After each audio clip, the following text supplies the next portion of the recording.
فإن لم تفعلوا ولن تفعلوا فاتقوا النار التي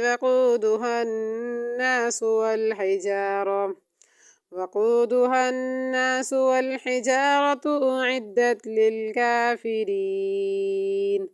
وبشر الذين آمنوا وعملوا الصالحات أن لهم جنات تجري من تحتها الأنهار كلما رزقوا منها من ثمرة